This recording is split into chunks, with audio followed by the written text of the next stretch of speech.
Hey, it's me, MLB. Welcome back to part 7 of You Lose. There is an original character of mine in this chapter, so if you go searching for her on Google, you'll find out that she does not exist. I just made her up for this part, so enjoy! The chaos outside continued, and you pressed your ear to the door to listen and get a better reading of the situation, but you couldn't make heads or tails of whatever was going on outside. You couldn't hear any telltale explosions, but that still didn't mean that the aching in your heart was wrong. You could feel him there. Shuffling backwards, you pressed your back up against the furthest wall to the door and took a deep breath in. Katsuki! You hollered at the top of your lungs. He was so in tune with your voice that you just knew that he would hear you if he was there. Trembling with adrenaline, you screamed out his name again, praying he would blow the door off its hinges and grab you into his arms. You wanted him. You wanted Katsana. Your body was starting to go into a panic state, and you thrashed in your binds, blindly trying to get them off. Katsuki! You screamed again, the power of your quirk pulsating in your veins of your forearms. So much power was being thrown against the sturdy anti-quirk cuffs. It was your final scream that broke the cuffs, the adrenaline in your body building to a point that couldn't be contained by the worn cuffs, and they popped open as a torrent of sand spewed out. It actually took a few seconds for you to deactivate that you were in such a high fight mode, and once you had calmed enough to stop the sand, you jumped up and ran to the door again. Jin had done a good job duplicating Bakugou.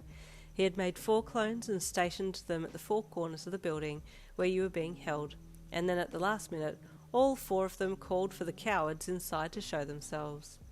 Seeing as guards were placed at different points inside the agency, different groups heard Bakugou's duplicates call, and so everybody split, running to where they heard the taunting calls.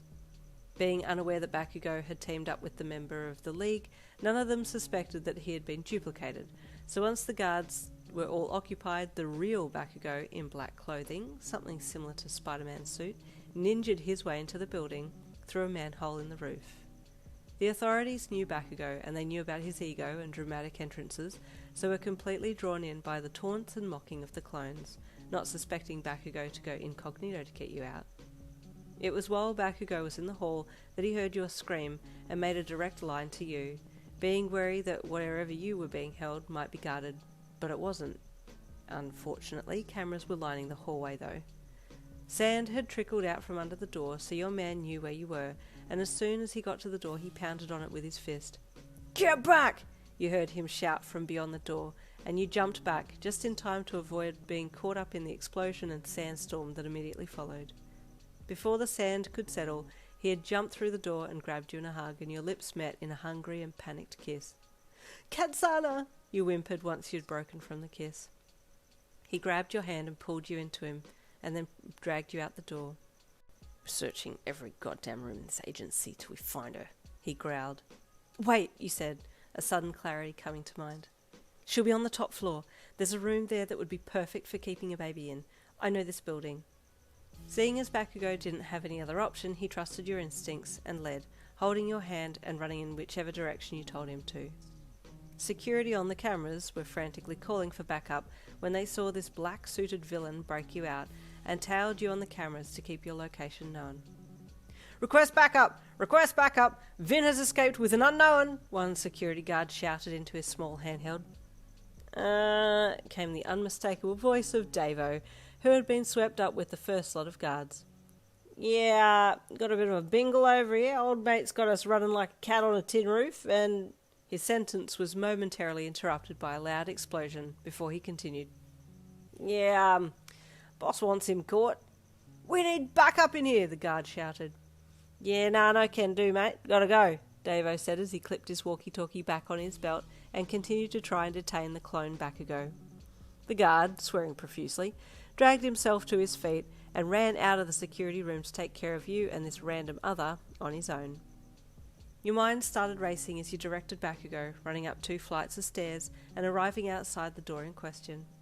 Stand back, you yelled to your man, yanking on his hand to take the lead as you aimed your sand quirk at the door hinges and pushed as much sand into the joint as possible to blow them loose.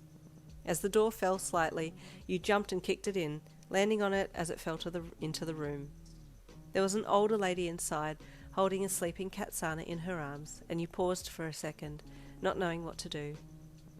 Don't come any closer, the older lady said, her face morphing into that of a witch as she released a deep, eerie cackle that, you knew, could only belong to none other than the witching hero, Caudron, who ranked quite high on the heroes that looked like villains listing.